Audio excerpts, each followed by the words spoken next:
Good morning student. आज वापस से आपके लिए लेके आया हूँ एक बहुत ही खूबसूरत सी पोएट्री जिसका नाम है मेड़ो आपो तो। 17 number poem and standard 12 Gujarati के अंदर। ये पोएम सबसे ज्यादा कॉम्प्लिकेटेड है, समझ में नहीं आती है। आधे बच्चे जो हिंदी वाले हैं उसको ये समझ में नहीं आता है गुजराती में क्या लिखा है, एंड गुजराती वाले भी प्रश्न पूछ रहे कि सर ये इसका मोरल क्या है। तो आज मैं आपको सिर्फ 2 मिनट में इसका मोरल बता दूंगा, ताकि आपको लंबा वीडियो ना देखना पड़े। और अगर आप लंबा वीडियो देखोगे तो भी कोई नुकसान तो है ही नहीं, क्योंकि मैं आपको वर्ड टू वर्ड हर चीज का एग्जाम्पल देते जाऊंगा और समझाते जाऊंगा। अच्छा लगे तो लाइक करना, अगर बुरा लगे तो कमेंट्स करना कि मैं तो सर और बढ़िया बना सकते हो आप, ठीक है। तो चलो सबसे पहले समझ लेते हैं कि मेड़ो आपो तो क्या कहना चाहते हैं। देखो हमारी लाइफ है ना, वो एक फ्रीक्वेंसी की तरह है, यानी आवृत्ति जैसी है। कभी सुख है, कभी दुख है, कभी दुख है तो कभी सुख है ना। तो यहाँ पर हमारी लाइफ के अंदर का उतार चढ़ाव बताया है। जैसे रात के बाद दिन होता है, उसी तरह से हमारे जीवन के अंदर सुख के बाद दुख और दुख के बाद सुख, ये बदलाव बताया गया है।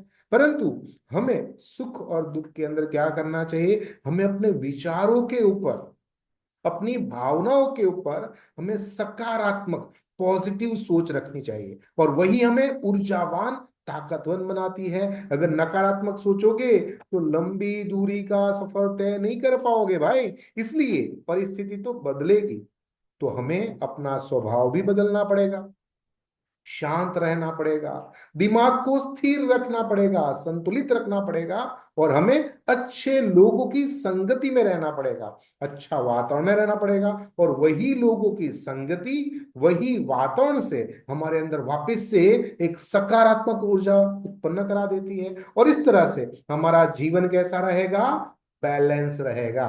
बस यही जीवन का सार इस मेड़ो आपो में बताया गया है कि जीवन के अंदर सुख दुख आए, खराब संगत की जगह अच्छी संगति में रहो और अपने आप को बैलेंस करो, ठीक है। तो ये हो गया 2 मिनट के अंदर आपका हिंदी का सारी जानकारी। मजा आएगा तो आप आगे भी देख सकते हो। तो सबसे पहले हमें जरूरी होता है लेखक जी के बारे में जानकारी, यानी यहाँ पर हमारे कवि है। गीत के अंदर सबसे बेहतरीन अगर गुजराती लिटरेचर में कोई है तो उसका नाम है हरींद्र दवे जी। एक अच्छे कवि थे, साथ में पत्रकार भी थे। हरींद्र जयंत लाल दवे। कच्छ, कुछ तो दिन गुजारो गुजरात में, पर हाँ कच्छ ना देखा तो कुछ ना देखा। वहां पर खंबरा गांव के अंदर जन्म हुआ। आसव, मौन, अर्पण, समय, सूर्योपनिषद, मनन, हयाती, तमे याद આવ્યા, માર્ગે મળ્યા તા શ્યામ, આ એના કાવ્ય સંગ્રહો છે। ચાલને વરસાદની મોસમ છે, તમે આવ્યા। આ કાવ્ય સંગ્રહ તો બહુ જબરદસ્ત છે, વાંચવા જેવા છે ગીતો પર। તેને આ ગીતોની અંદર ભગવાન ઈશ્વર એટલે પ્રેમની ભક્તિ જોવા મળે, પ્રણય, વેદના, વ્યથા અને ખુમારી, આ બધી વસ્તુને લઈ અને આવે છે આપણા જબરજસ્ત ગુજરાતી સાહિત્યની સૌથી મોટી સેવા કરી અને રણજીતરામ સુવર્ણચંદ્રક એમની એક સરસ મજાની ગઝલ છે હયાતી। આ ગઝલ સંગ્રહ માટે દિલ્હી સાહિત્ય પુરસ્કાર પર એમને પ્રાપ્ત થયું। તમે લોકો કહેશો કે સાહેબ આ બધું વાંચવાની શું જરૂર છે, આ બધું કહેવાની શું જરૂર છે, તો આ પણ પૂછાય છે हाँ भाई।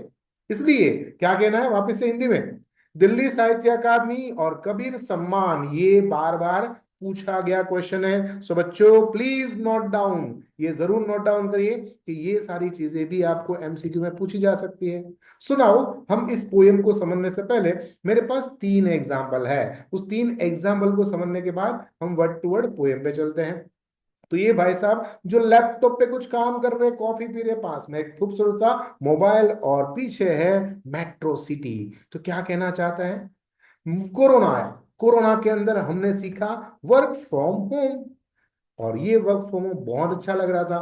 भागना, दौड़ना, ट्रैफिक में फंसना, और अगर कोरोना आ गया तो हालत खराब। पर उस वक्त थोड़ी देर तो मैं अच्छा लगा, पर फिर क्या लगने लगा, अकेलापन, લોનલીનેસ, ગુજરાતીમાં એકલતા। કોરોના મહામારી પછી ઘણી કંપનીઓએ વર્ક ફ્રોમ હોમ કરી નાખ્યું। શરૂઆતમાં તો ખૂબ ગમતું હા ભાઈ, ઓફિસ નહીં જવાનું અને ઓછા કપડા પહેરી નાયા ધોયા નાસ્તા કર્યા વગર કામ કરી નાખવાનું। ક્યારેક તેમ લાગતું હા બહુ મજા આવે છે, પણ પછી એ એકલા એકલા ઘરની અંદર બેસી અને ઓફિસ જેવી અનુભૂતિ કરવી પડતી। ઓફિસમાં જે મસ્તી થતી, મિત્રો હતા અને થોડી સુંદર સુંદર છોકરા કે છોકરીઓ પણ હતા, એને જોવાનું મજા આવતી હતી, પરંતુ હવે એ ઘરની અંદર જ થઈ ગયું।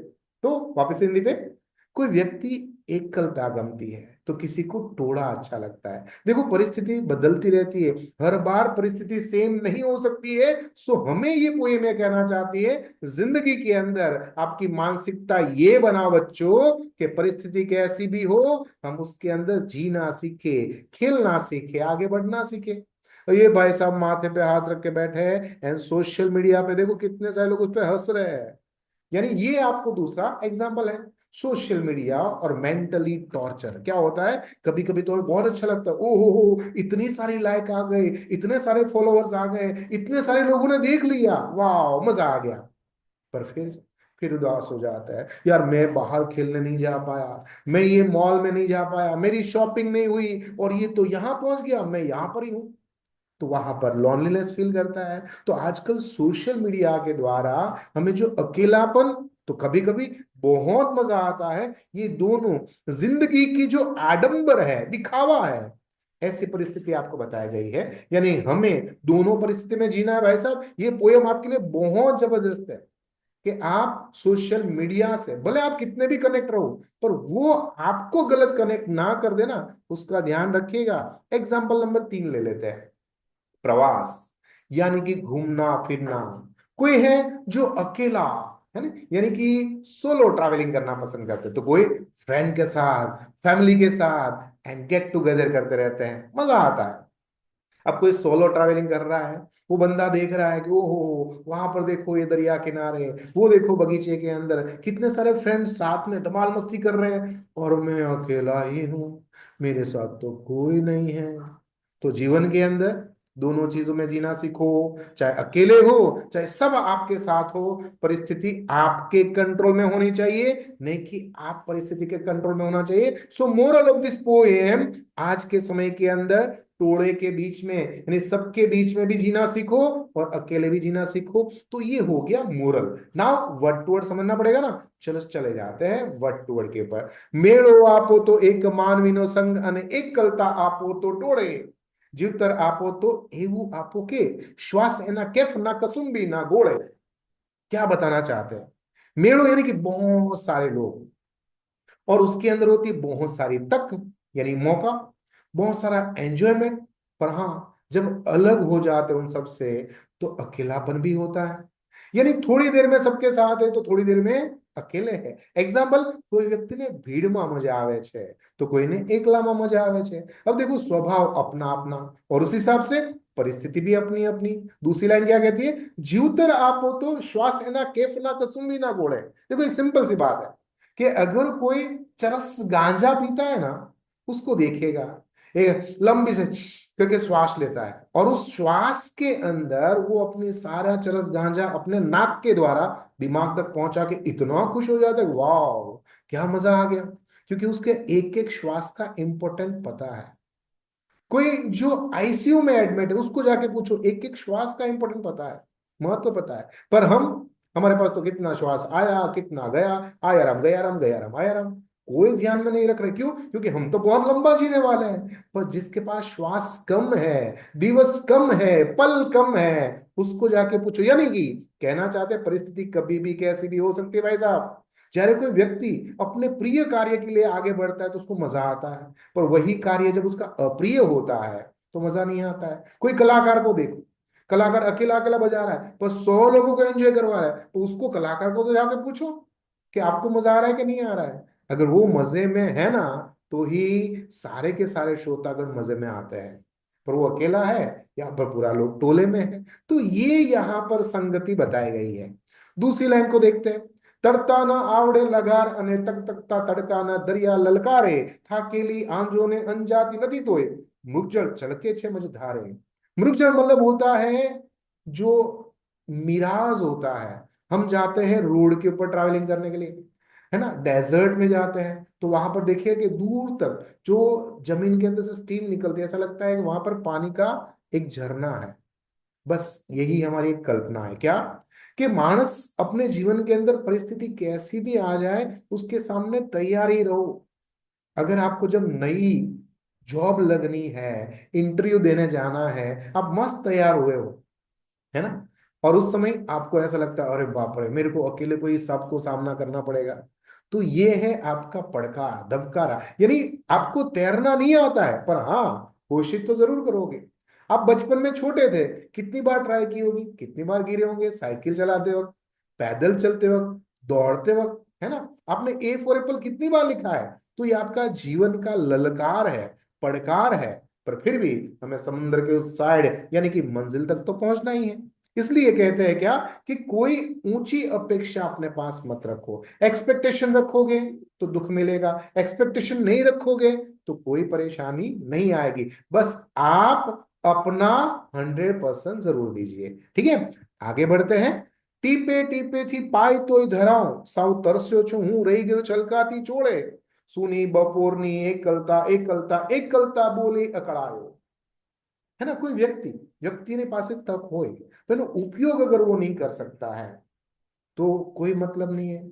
आपके पापा बहुत अमीर है, पूरी यूनिवर्सिटी उसके नाम पे है, कॉलेज उसके नाम पे है, आप जो चाहे वो डिग्री खरीद सकते हो, पर आपको उस डिग्री के रिलेटेड नॉलेज नहीं है तो क्या कर पाओगे। अब उसकी दूसरी साइड देखते हैं, एक गरीब इंसान है, उसके पास फीस भरने के लिए भी पैसे नहीं है, उसको आता सब कुछ है, उसके पास सर्टिफिकेट नहीं है, आपके पास नॉलेज नहीं है। तो ये है, जीवन के अंदर किसी के पास ज्ञान का अभाव है तो किसी के पास पैसों का अभाव है। इसलिए हर एक टीपे का महत्व जानो, है ना। एकलता के समय के अंदर अपने स्वजनों को मिलो, अपने मित्रों को मिलो, क्योंकि आप विदेश में रहने वाले लोगों को जाके पूछो कि स्वजन क्या होते हैं, वो आपको बताएंगे कि भाई हमारा वो गांव, हमारा वो राज्य। इवन आप वहां जाओगे ना, अमेरिका के अंदर कोई जापान में रहता है, कोई इंग्लैंड में रहता है, वो अपने लोगों से अपनी देसी भाषा में बात करते हैं, देसी खाने से प्यार करते हैं। इसी तरह से जो आपके पास है ना, उसका इंपॉर्टेंस समझने की बात इस लाइन में की गई है। आगे है, उगती सवार ना होलाता रंग मां, जो थोड़ी आसांज कुटी लाओ, कोई ना ना होठे अड़का, ए अमृत ते कोण हवे आकाशे ढोले। युवावस्था और होती है वृद्धावस्था, ये दोनों आपके पास पल पल चेंजेस लेके आते हैं, है ना। तो जीवन के अंदर अपने आप को समझो, जो आपको तक जो मौका जो समय आपको मिला है, जो व्यक्ति आपको मिला है, जो माता पिता आपको मिले हैं, उसका इंपॉर्टेंस समझो। और अगर कोई व्यक्ति प्रेम का अगर टेका देता है, सपोर्ट देता है, तो उसको स्वीकार करो। भाई महेंद्र सर आपके बर्थडे है तो हम दूर तक गए और आपके लिए इतना सुंदर गिफ्ट लेके आए, और मैं उसको बोलूं नहीं मैं तो गिफ्ट नहीं लेता हूँ, भले भाई साहब आप ना लेते हो पर सामने वाले को आप हर्ट नहीं कर सकते हो, उसको ले लेना चाहिए। इस तरह से जीवन के अंदर जब आपके पास स्वजन होता है ना, इसका इंपॉर्टेंस समझो। सो मोरल ऑफ दिस पोएम क्या है, काव्य नहीं अंदर आपको ये बताना चाहते हैं कि अलग अलग टाइप की लागणी आपको मिलेगी, मम्मी पापा भाई बहन माता पिता कितने सारे लोग हैं, तो उसकी लागणी को समझो। एकलता आएगी तो उसको भी समझो। जीवन के अंदर आशा निराशा सुख दुख की तरह है, इस अनुभव को एक्सपीरियंस के सामने फाइट करो, यानी संघर्ष करोगे तो जीवन जी पाओगे। बाकी तो कुत्ते बिल्ली भी जीना जीते हैं, और हमें तो बेटर जीना है ना। तो कैसा लगा आज की ये पोएम, मुझे जरूर बताएगा। और तब तक मुझे आज्ञा दीजिए, आपका दोस्त आपका मित्र आपका गुरु Mahendra Joshi. Thank you very much.